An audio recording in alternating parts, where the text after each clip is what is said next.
Bem, vamos para mais uma pílula. Isso daqui é uma panela, uma discussão, enfim, que tá uma galera muito sinistra. E aí tem Catarina Schmack, psiquiatra consultora e líder do grupo de ciências, circuitos neurais, imunidade e psicose do Instituto Francis Crick. Tem o Alex O'Connor, nosso ateu. Steve Fleming, professor de neurociência cognitiva, enfim. Vamos dar uma olhada nesse papo, porque é bem, bem maneiro. Então, vambora. Katerina, so hallucinations, they seems to me, you can tell me if I'm right or wrong, memory based in the sense that, I suppose, can you hallucinate something you haven't experienced in your life? I think how we think about hallucinations is that there are different kinds of hallucinations, but if we think about hallucinations in psychosis, they are mostly based on previous experiences. Very often it's hearing voices, and someone who has never heard speech, I don't think that they will be able to hear voices. But there are other kinds of hallucinations, for example, psychedelic hallucinations that often are patterns, geometric patterns that people have not necessarily experienced before. And I think we're still trying to understand the mechanisms, whether they are shared or whether they are just distinct mechanisms that give rise to these different kinds of hallucinations. So I think it is generally possible to hallucinate something that has without having any memory of that particular experience. But I do think the question of memory is very, very interesting when we also think about kind of what might be the evolutionary advantage of having consciousness. So I'm also a psychiatrist, so Esse negócio que ela falou de ter alucinação com coisas que você não viu ou já viu, né? Isso é interessante, né? Do tipo, existe uma clara distinção, então, do tipo de conteúdo que você pode alucinar, né? Aparentemente, do tipo, não dá pra tu alucinar enxergando uma pessoa que você jamais enxergou, mas eu imagino que dê pra alucinar com um vulto. Porque ele não vai ter expressões faciais ali, mas você tem uma ideia geométrica do que é uma pessoa, né? Tô chutando aqui, né? Então você pode alucinar com um vulto ou com um som, de repente, de uma voz, mas que não tem uma. Não sei se voz entra nessa questão geométrica, né? Porque eu não sei se o que ela tá falando também é estritamente visual. Mas enfim, é maneiro. But I do think the question of memory is very, very interesting when we also think about kind of what might be the evolutionary advantage of having consciousness. So I'm also a psychiatrist, so I see often that subjective experience and consciousness can create a lot of suffering. And I mean, pain is similar. There wouldn't be pain if we didn't have consciousness. So I do sometimes wonder, is consciousness just a cruel accident of evolution, or is there something more to it? And I think memory is a good point, because I think what consciousness allows us to do is to connect the past with the future and emulate what other people or other organisms might do. If we, for example, are Pô, ela falou um negócio aqui sinistro. Vou até voltar aqui. Cadê? kind of what might be the Ela tá falando sobre... evolutionary advantage of having consciousness. So I'm also a psychiatrist, so I see often that subjective experience and consciousness can create a lot of suffering. And I mean, pain is similar. There wouldn't be pain if we Não haveria dor se não tivéssemos consciência. Cara, essa afirmação é sinistra, né? Então, ou seja, a gente pensando até em questão de animais, por exemplo, se a gente entende que tá tendo dor, também tem um nível de consciência. E aí, beleza, né? A gente olha e fala, tipo, pô, gato, cachorro, que passarinho, sabe? Passarinho não. Gato, cachorro, que é muito expressivo, né? A gente consegue enxergar claramente uma questão de dor ali, tipo, o bicho tá sentindo dor, né? Beleza, é um pouco mais óbvio. Pô, mas tem uns outros animais mesmo que a gente não pensa muito sobre isso, né? Do tipo, sei lá, questão de. Sei lá, frango, por exemplo. A gente não pensa muito sobre isso. Sacou? Do tipo, pô, se não houvesse dor, não teríamos consciência. Ou seja, será que a contrária é verdade também? Então, tipo, havendo dor, há consciência? Porque se há consciência, é uma coisa muito doida isso, se tu parar pra pensar, né? A dor, a consciência? Não sei. didn't have consciousness. So I do sometimes wonder, is consciousness just a cruel accident of evolution, or is there something more to it? And I think memory is a good point, because I think what consciousness allows us to do is to connect the past with the future and emulate what other people or other organisms might do.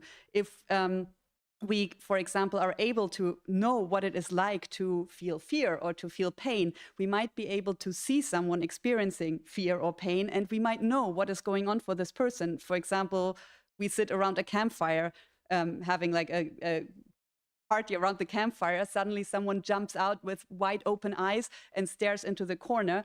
Because we know what it is like to have fear, we will know that there's probably something dangerous in that corner, maybe a bear, or depending on where you are in the world. And so we will know to react to that and kind of also maybe run away. And I think that is maybe the evolutionary advantage of having consciousness, the ability to use information from others, because we know we can emulate what is going on for them and what has triggered them and what they will do in the future. So I agree that we should start with reflecting on what it would be like to have no memory. I also instantly thought of Clive, poor Clive. There's a documentary. Rapidinho, eu tô pensando, antes que eu deixe o Alex falar, eu tô pensando aqui, tipo, que ela falou muito sobre essa questão da consciência, da função evolutiva da consciência, e ela fala sobre a questão do medo, ela falou sobre esse exemplo, né, das pessoas, por exemplo, sentadas ao redor de uma fogueira, e aí vendo uma pessoa com uma reação de medo e você imediatamente pensa sobre isso, também já sabe que você tem que correr, por exemplo. Só que eu tô pensando, tipo assim, se ela, casos instintivos, né, ações instintivas, elas também são consideradas ações conscientes, tá ligado? Porque me parece que não, assim, eu diria que não, né? Então, nem toda a ação, de repente, de sobrevivência, ela seja uma ação consciente, né? Por exemplo, a gente encosta no negócio, a gente não sabe que tá quente, pá, e tira imediatamente, assim. Não é uma ação consciente, ou do tipo, até mesmo essa questão da tá em volta da fogueira e sair correndo de medo, né? Ouvir um, sei lá, você tá de noite na floresta com uma galera, de repente ouvir um uivo, te dá um negócio de medo, a reação imediata é sair correndo. E de repente você para pra pensar, peraí, o que eu tô fazendo? Essa ação imediata, se você não parou pra pensar sobre ela meticulosamente, não me parece uma ação consciente, mas é porque aí começa a entrar na questão até de psicanálise, né? Do tipo da separação do consciente, inconsciente e subconsciente. Eu não sei se essa galera da neurociência, da neurologia e tal, eu não sei se eles trabalham com esse mesmo conceito, né? Da psicanálise, da separação do consciente e inconsciente. Ou se para eles passou pelo raciocínio a consciência, né? Enfim. I agree that we should start. because we know we can emulate what is going on for them and what has triggered them and what they will do in the future. So I agree that we should start with reflecting on what it would be like to have no memory. I also instantly thought of Clive, poor Clive.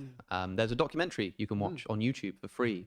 It's extraordinary. Every few seconds or so, he says, "These are the first human beings I've ever seen in my life. I've never seen a human being before, or at least not for 30 years or however long it's been." Interestingly, he does remember some things. He remembers his wife's. Só pra contextualizar, no vídeo passado que eu publiquei tem uma discussão dele com o Vsauce, que é um outro cara também maneiro assim da educação de ciência no YouTube. Eles comentam sobre esse Clive, e esse cara aparentemente ele tem uma memória de 7 segundos, e a cada 7 segundos ele, renasce. É exatamente o que ele falou aí, né? So he says, "These are the first human beings I've ever seen in my life. I've never seen a human being before, or at least not for 30 years or however long it's been." Interestingly, he does remember some things. He remembers his wife's face, for example, although I think not always her name. And also, he was an esteemed composer. And you sit him down at a piano, and he will just start playing. It's amazing. He won't even remember that he'd been playing 5 minutes ago, but he can bring it straight to the fore. It's obviously very complicated, but I want to go one step further, and I don't want you to imagine what it's like to not have memory in that case of amnesia, where you forget things every 7 seconds. I mean no memory at all. I mean nothing being laid down in any instant as time goes by. What might that be like? Imagine you were falling through the air, and in every single instant, there was no such thing as memory. Would you even know that you were falling? You wouldn't have a moment before to compare it to. You probably wouldn't even really be able to feel the wind on your body, because by the time it even sort of got to your brain, you've forgotten about it. There's no such thing as memory. And yet it does still seem to make sense to imagine that someone could be conscious, but you remove that memory fully. And it seems so rudimentary, so simplistic, so devoid of content, that I think this helps to demonstrate the plausibility of a view that consciousness is actually a lot more simple than it's often given credit for. And that we often Que think isso, of Alex? consciousness as being something which is necessarily complex, Viajou. because it's tied up with the most complex thing we know about, our brains. But that a lot of the things that we see in our complex brain, like memory, like emotional processing, like first-person sense of identity and persistence through time and all of this kind of stuff, is not the definition of consciousness and not what consciousness is, but some of the complex things that consciousness can do. Cara, Alex, desculpa, Alex, mas tipo assim, a questão da complexidade que ele atribui às coisas que ele acabou de falar sobre a consciência não tem nada de simples. Que isso? Inclusive, até no final, ele próprio fala que essas coisas não são definição, né? Ajuda a atribuir coisas à consciência, mas não são a definição de consciência ainda. Ou seja, até ele não conseguiu nem chegar na definição de consciência. Ele fez um experimento muito maneiro, de, tipo, você tá caindo, e você não saber que você tá caindo porque você não tem memória nenhuma, mas ao mesmo tempo parece pra ele que você estaria consciente. Apesar que isso é um pouco debatível ainda, né? Porque me parece que assim, no segundo que tu liga, vamos supor que tem essa coisa da memória de 7 segundos, no momento que tu liga, tu tá construindo memória instantaneamente, né? Eu acho que o que ele tá falando é que antes da construção da memória, você já é um ser consciente. Cara, eu não sei se eu concordo com isso não. Quer dizer, eu não sei, não sei se eu concordo com isso não. Eu acho que um ser consciente, pra ter consciência, tem que ter memória. Não sei, cara. Filosofia é foda. Enfim, vamos ver o que esse cara vai falar. Really like your thought experiment, but I reached the exact opposite conclusion. I feel like it's a really nice demonstration that it's really hard to have the intuition of what any experience would be like without this surrounding functionality, like memory, like the registering of the passage of time. And so I think this is why it's useful when we approach it through the lens of how a psychologist thinks about the way the mind. Com todo respeito aos filósofos, mas é isso, né? O cara é neurocientista ou psicólogo, não tenho certeza. Cadê aqui? Acho que ele é o Steve Fleming, professor de neurociência. Eu acho que é ele. Ou professor de neurociência. Ou ele é o Anil Seth ou o Steve Fleming, mas os dois são professores de neurociência cognitiva. Preciso só tomar uma pessoa da neurociência cognitiva pra falar, cara, o que você tá falando não é simples não, né? Porque, pô, com todo respeito aos filósofos, mas, pô, ficar divagando a parada e, tipo, e não tentar materializar ali naquele momento. Não tô falando que todos os filósofos fazem isso, mas o Alex fez isso agora, né? E pra ele, tipo, pareceu simples. Porra, mas não tem nada de simples, cara. É simples tu levantar essa discussão, falar sobre isso e tal. Ficar ali na superfície. Mas, pô, quando tu vai no detalhe, que é isso, cara? Que doideira. Mind works. Consciousness then becomes more of a process. It's not something we can just point to and isolate in one single slice of time. And so I think that's where maybe our intuitions on, what the fundamental of conscious experience might then diverge. Ou seja, discordo completamente de você.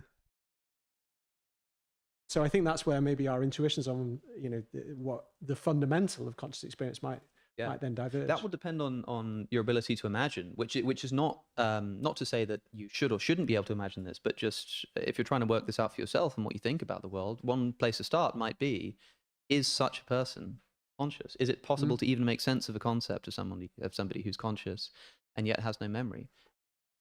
Well, we will go. A legenda ficou zoada ali, né? Mas o que ele tava falando, acho que ele refez a pergunta dele, né? Então, é possível, então, ter consciência sem ter memória? Enfim, eu vou deixar essa pergunta aí, já falei bastante sobre isso.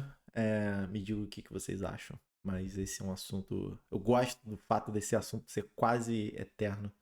Não termina nunca. Valeu, até a próxima pílula.